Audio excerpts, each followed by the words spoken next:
In the dim glow of twilight, a figure moves with quiet purpose. An archer clad in deep green, a quiver upon his back, and a bow that never misses its mark. This is Leraje, the 14th spirit of the Ars Goetia, a force of precision and inevitability.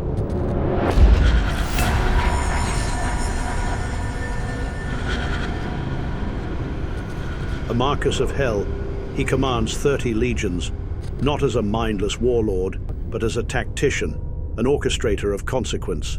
For Leraje does not revel in chaos, he navigates it. His form is elegant, refined, not a monstrous demon, but a gallant archer, poised between the forces of destruction and mastery. His arrows do not merely pierce flesh. They leave wounds that fester, not to torment, but to remind. Conflict, after all, doesn't end when the battle is over. Its effects ripple outward, shaping those who survive it, and those who evoke him must be ready for the truth that follows. Not all battles are fought on the field. Not all wounds bleed, but all, in time, must be faced. Leraje isn't a towering brute in heavy armor, nor does he fit the image of a monstrous bestial demon. Instead, he carries himself with a quiet sense of purpose, an archer in deep green, moving with the confidence of someone who understands exactly what they're capable of. The green of his cloak isn't just a stylistic choice. It symbolizes renewal, patience, and the natural rhythm of conflict and recovery. War isn't just destruction. It reshapes the world, forces adaptation, and clears the way for something new. His bow and quiver are more than just weapons. A bow is an extension of its wielder. It requires skill, patience, and control. Every shot must be measured, every arrow loosed with intention. There's a precision to everything about him. Handsome, composed, deliberate. There's no recklessness in how he moves or acts. That makes sense given his nature. He isn't about indiscriminate violence.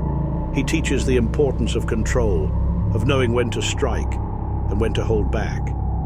It's a careful balance. Conflict can destroy, but it can also push things forward. Leraje seems to understand both sides of that equation. Leraje's influence in battle isn't about reckless destruction. He's not the kind of entity that thrives on chaos for the sake of it. Instead, his presence is felt in the moments where strategy matters more than sheer force.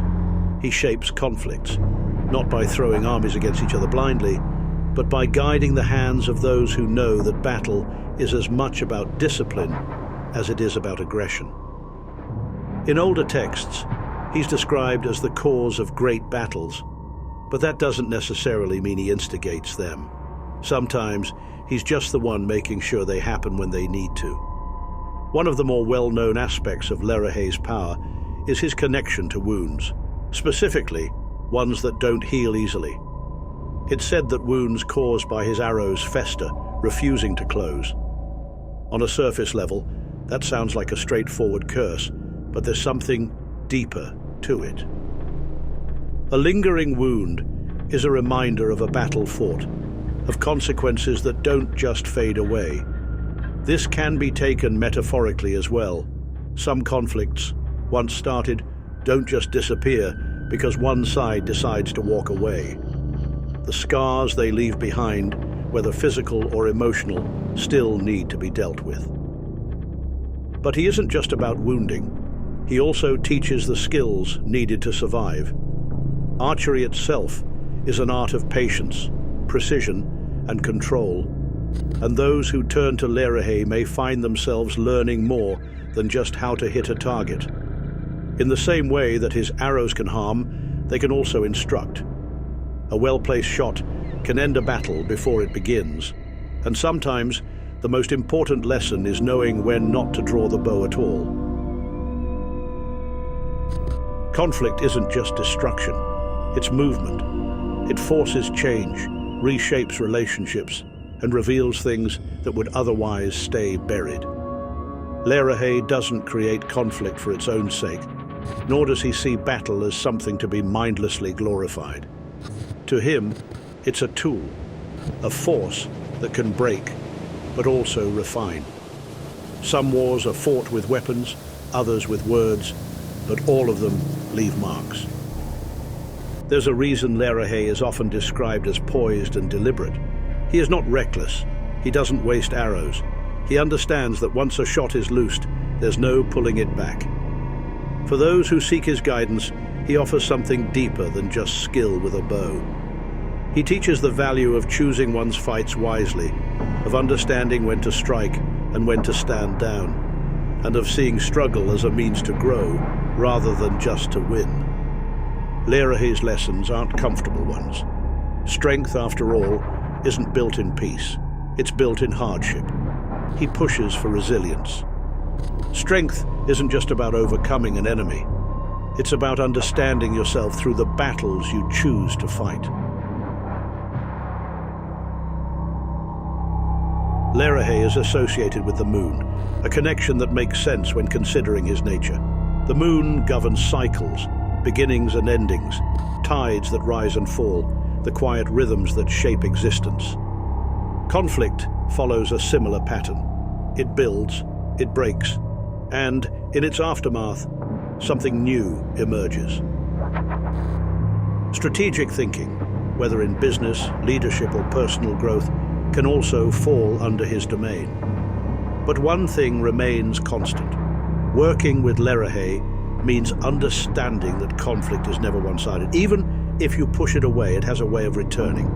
To engage with him is to accept that struggles will arise, but also to trust that they can be mastered.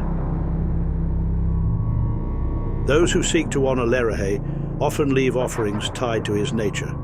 Silver, jasmine, lemon, rosemary, and bay leaves are among the most common, each carrying its own meaning.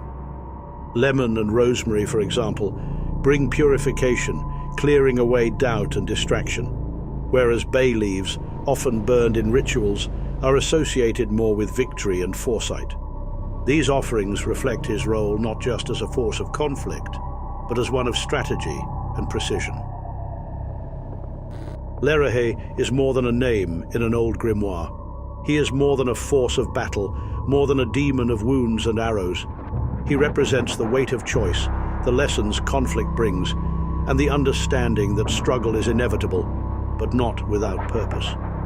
To call upon him is not to summon chaos, but to seek clarity. Not all battles are meant to be fought, but those that are cannot be ignored. Conflict, whether physical or personal, isn't just destruction. It is motion, growth, and transformation. The wounds it leaves behind are reminders, but they are also lessons.